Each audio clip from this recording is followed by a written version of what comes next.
Just what you've been waiting for. Movies, TV, music, and more. Follow, subscribe, stay up to date. Episodes drop every other Monday. It's the Matt, watch that. It's the Matt, watch that. It's the Matt, watch that podcast.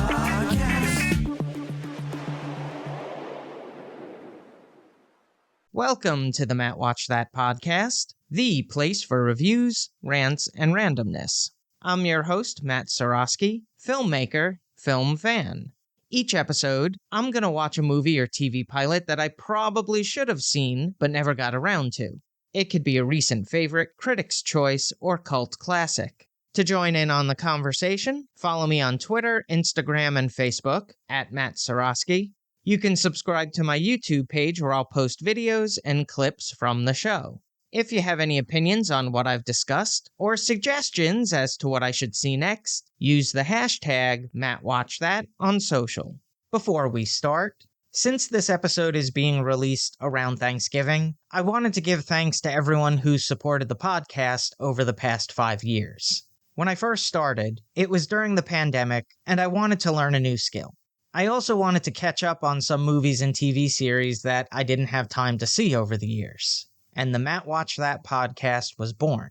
But a lot has changed over the past 5 years. Since January, I've been working in the office 5 days a week, which has been a joy. And I just don't have the same time that I did before commuting, dealing with tourists, and train delays.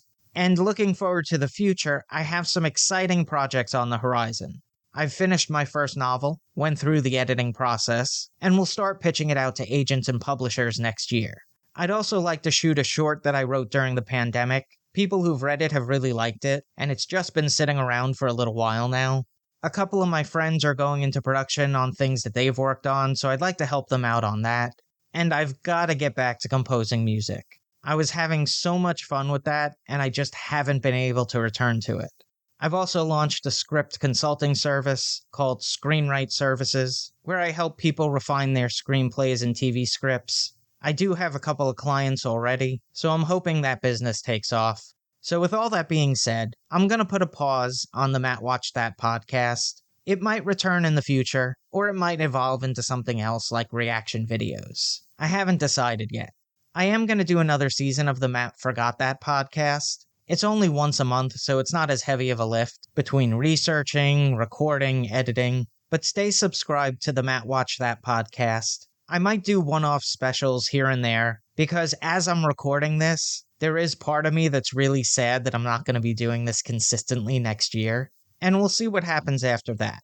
Hopefully, my novel sells, I become rich, and then be able to do whatever the hell I want in life. On to the main attraction. Each review will end with a ranking out of 5 stars. 1 star is skip it, 2 stars watch at your own risk, 3 stars standard fare, 4 stars worth checking out, and 5 stars must see. Now, if I give a title 5 stars, it doesn't mean I'm comparing it to Casablanca, Jaws, or Seinfeld. I rank titles based on other movies or TV series in that genre and at that time period. On this episode of the podcast, I'll be reviewing Darkman from 1990.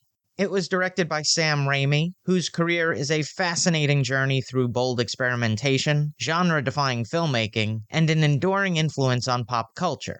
Starting with his low-budget cult classic The Evil Dead, Raimi quickly established himself as a master of horror comedy, blending scares with slapstick humor in a way that few had done before. Raimi's versatility grew as he transitioned into blockbuster filmmaking, notably with Spider-Man in 2002, which helped redefine the superhero genre and solidified his place as a mainstream director. Throughout his career, Raimi has shown a unique ability to mix horror, fantasy, and humor, from Army of Darkness to Drag Me to Hell, and even Doctor Strange in the Multiverse of Madness. His work is consistently marked by a sense of energetic risk-taking and visual storytelling that remains both distinctive and beloved by fans. The screenplay was co-written by brother pairs Sam and Ivan Raimi, Daniel and Joshua Golden, and Chuck Farrer, who scribed military action film Navy SEALs, gun-fu thriller Hard Target, and cult classic Barbed Wire. Liam Neeson stars as Peyton Westlake, aka Darkman. His career is a remarkable evolution from classically trained stage actor to global action star. Initially known for his work in period dramas like Schindler's List, where he earned an Academy Award nomination for his portrayal of Oskar Schindler, Neeson's early career was defined by serious, nuanced roles. However, his career took a surprising turn in the mid-2000s with the success of Taken, which catapulted him into the role of action hero. Beyond action, Neeson has excelled in a range of genres, from the fantasy epic Star Wars: The Phantom Menace, to rom-coms Love Actually, to dramatic roles in The Grey and A Walk Among the Tombstones. Whether wielding a particular set of skills or delivering Shakespearean soliloquies, Neeson's enduring legacy is that of a performer with exceptional range and an unmistakable voice. Frances McDormand plays Julie Hastings. Her breakthrough role came in Fargo, where she portrayed the determined and unflappable police chief Marge Gunderson, a performance that earned her an Academy Award and instantly made her a defining figure in American cinema. McDormand's career has been defined by her ability to seamlessly blend vulnerability with strength, often playing complex, grounded characters in both independent films and major studio releases. McDormand also shines in films like 3 Billboards Outside Ebbing, Missouri, for which she won a second Academy Award, and Nomadland, where her portrayal of a modern-day nomad earned her yet another Oscar and further solidified her as a true force in contemporary cinema. Beyond awards, McDormand's work reflects a deep commitment to portraying women with depth, complexity, and resilience, making her one of the most influential and admired actresses of her time. Darkman also features Colin Friels, Larry Drake, Nelson Machida, and Jesse Lawrence Ferguson. This is something to look out for. Frequent Sam Raimi collaborator, Bruce Campbell, makes a cameo appearance near the end of the film, so keep a watch out. So let's jump into it. Dr. Peyton Westlake is a brilliant yet somewhat reclusive scientist working on a groundbreaking project, the creation of a synthetic skin that can replicate human tissue. This revolutionary technology has the potential to transform medical science by offering solutions for burn victims and those with severe facial injuries. Westlake's work is his passion, and he spends long hours in his lab perfecting the formula that could change lives. Westlake is in a relationship with Julie Hastings, a strong-willed, compassionate woman who works as a legal assistant. Although their love for each other is clear, Westlake is often consumed by his work, which creates some tension between them. Despite this, Julia remains supportive and encourages him to keep pursuing his groundbreaking research, even though she's growing increasingly concerned about the dangerous implications of his work and its secrecy. Westlake's peaceful life, however, is about to be violently upended. One night, a corrupt real estate mogul, Louis Strack Jr., conspires with a criminal mastermind, Robert G. Durant, to steal Westlake's research. Strack wants to exploit Westlake's synthetic skin technology for his own financial gain, using it to conceal the faces of criminals in order to launder money and avoid detection by the authorities. Durant and his gang raid Westlake's lab, destroying much of his research and setting it on fire. In the chaos, they attempt to kill Westlake, who narrowly escapes the brutal attack. However, they don't just destroy his life's work, they leave him disfigured beyond recognition. After being thrown into a vat of chemicals during the assault, Westlake barely survives, his skin burnt and charred beyond repair. Despite the gruesome injuries, he's found and rescued by a group of medical professionals working under a secret government-funded project. They save his life, but are unable to repair his disfigurement. Westlake is left with the tragic realization that his previous identity is now lost forever. Alone and desperate, he's forced to rely on his intellect and his drive for revenge. Here's a quote without context. What is it about the dark? What secret does it hold? Darkman is a unique, genre-bending film that blends elements of superhero, horror, film noir, and psychological thriller. At its heart, Darkman is a film about identity, specifically how fragile and malleable it is. Dr. Peyton Westlake begins as a man of reason and intellect. However, after the brutal attack leaves him horribly disfigured, he's forced to create a new identity using his own invention. Darkman is a revenge tale, but it's also a cautionary story about the consuming nature of vengeance. Initially, his mission to stop the criminals who betrayed him feels justified, but as the film progresses, it becomes clear that his thirst for vengeance is transforming him into something darker and less human. Sam Raimi's direction in Darkman is one of the film's most distinctive elements. Known for his quirky and energetic visual style, the film's visual tone blends the comic book-like feel of a superhero origin story with elements of gothic horror and film noir, creating a dark, moody atmosphere that mirrors Westlake's transformation. Liam Neeson's portrayal of Westlake brings depth and nuance to a character who could have easily been reduced to a one-dimensional action hero. Frances McDormand as Julie Hastings provides a strong counterpoint to Neeson's Darkman. Her character is grounded and empathetic, offering a reminder of what Westlake once had and what he's slowly losing. Larry Drake's portrayal of the villainous Robert G. Durant is suitably over-the-top and menacing. Durant is the perfect antagonist for Darkman, ruthless, manipulative, and willing to exploit others for personal gain. Darkman is an ambitious, genre-blending film that explores themes of identity, vengeance, and obsession, and the psychological toll of trauma. Now for a little trivial trivia. Sam Raimi wanted to secure the rights to The Shadow and Batman, and when both pursuits proved unsuccessful, he decided to create his own character inspired by Phantom of the Opera, The Elephant Man, and The Hunchback of Notre Dame. Darkman was produced by Universal Pictures, Renaissance Pictures, and Darkman Productions, and distributed by Universal. It was filmed at Lower Bay Station in Toronto, Canada, and Harbour Star Stage, US Bank Tower, Westin Bonaventure Hotel and Suites, all in Los Angeles, California. The cinematography was captured by Bill Pope, whose filmography includes supernatural horror Army of Darkness, coming-of-age comedy Clueless, cyberpunk epic The Matrix, and fantasy romance Scott Pilgrim vs. the World. It was edited by Bud S. Smith, who worked on martial arts drama The Karate Kid, romance Some Kind of Wonderful, thriller Ladder 49, and was nominated for 2 Academy Awards for Best Film Editing of The Exorcist and Flashdance. And David Stiven, who worked on dystopian sci-fi The Road Warrior, adventure comedy Crocodile Dundee, and its sequel. The score was composed by Danny Elfman, who wrote the music for buddy comedy Midnight Run, police procedural Dick Tracy, Whodunit Dolores Claiborne, and Alien Invasion Men in Black. The runtime is 1 hour 36 minutes. It had a budget of $14 million and grossed $48 million at the box office. There were 2 sequels, Darkman 2, The Return of Durant, and Darkman 3, Die Darkman Die, though neither saw Neeson returning in the titular role.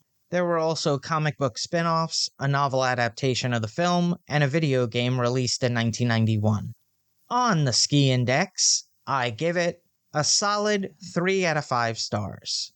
If you've seen Darkman and have opinions on the movie, let me know what you think using the hashtag #MattWatchThat. Moving right along, each episode, I'm going to post clips that I think people should watch. It could be movie trailers, music videos, interviews, or something completely random. Search for my YouTube page and there'll be a playlist called Matt Watch That Playback. Becker is a character-driven sitcom that combines sharp humor with moments of pathos. The show's humor is largely based on Becker's abrasive personality, his misanthropic views, and the everyday struggles of the people around him. Much of the comedy comes from those interactions, as well as the contrast between his negativity and their optimism or quirkiness. Despite Becker's cynicism, the show often explores themes of friendship, community, and personal growth, offering moments of heartfelt connection amidst the sarcastic banter. The dynamic between Becker and his staff is central to the show's appeal.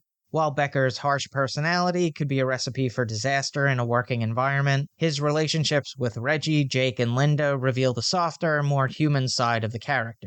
The series was created by Dave Hackle and starred Ted Danson in the title role. It also features Hattie Winston, Shawnee Smith, Alex Desert, Terry Farrell, and Saverio Guerra. Ted Danson, already known for his iconic role in Cheers, brought a lot of charm and wit to the character of Dr. Becker. While Becker's personality was gruff and often off-putting, Danson's comedic timing, emotional range, and charisma made him a lovable anti-hero in spite of his flaws. His portrayal of Becker's complex character, someone who is both a skilled doctor and a deeply flawed human, was central to the show's appeal. My first trip out to Los Angeles, I was with my parents, and we did all of the touristy things, right? Took a tour of all the studios, and we attended a taping of a sitcom, and that sitcom was Becker. Now, it's been a while since I've rewatched the series, but I think I would be able to point out which episode that we went to. but I don't know it offhand. The process was really interesting, though. A little inorganic. They did one joke that really hit, the audience laughed, but then someone messed up, so they had to redo it.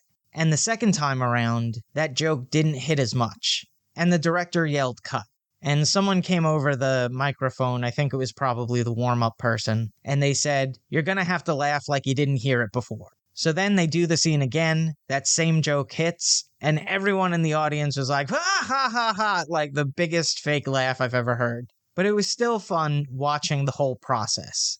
The writers huddled, trying to come up with an alternative line, a better joke, all the cameras moving around to the different sets. The actors looked like they were having fun. In fact, I remember one of the actors asked for another take, just so that they can do an outtake for the audience. So it was a lot of fun. I do think it's sad that we don't have as many live from a studio audience sitcoms these days. It's definitely a dying art. So I've selected a couple of clips from Becker, some outtakes, some interviews, some behind the scenes. They're all available in the Matt Watch That playback playlist on YouTube. Check it out. Now it's time for the recommendation. Yes, that's the word recommendation with Matt in the middle. I'm going to end each podcast with my own recommendation of a movie or TV series. Today I'm talking about the Ace Ventura franchise.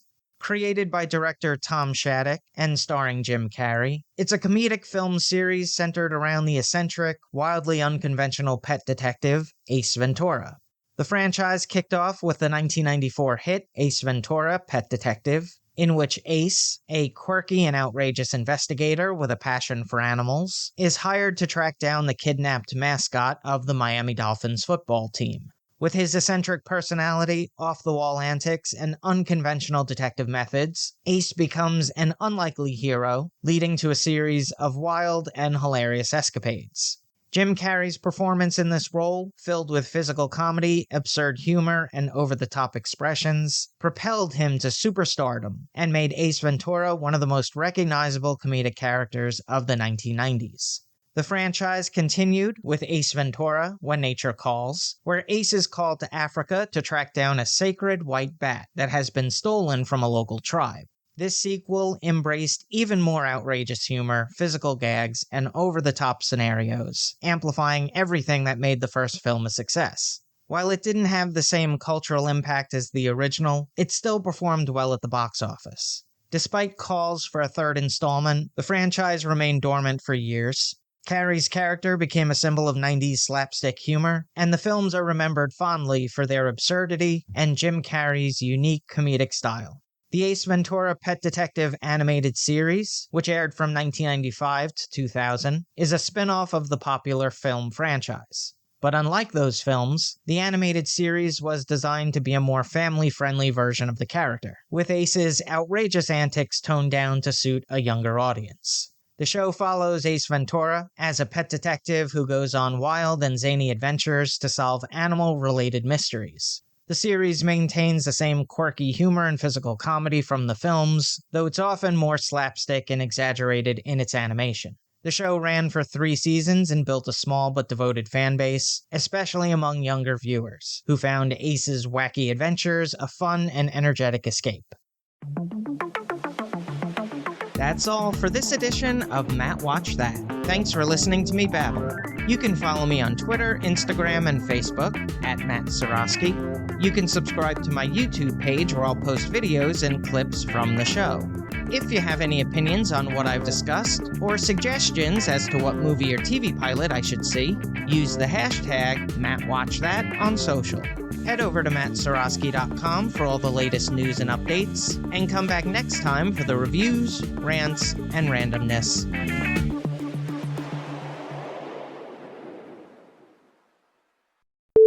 I wanted to give thanks to everyone who's supported the podcast over the past 5 years. A quirky and outrageous investigator with a passion for animals is hired to track down the kidnapped? Whether operating within the confines of small-budget horror budgets,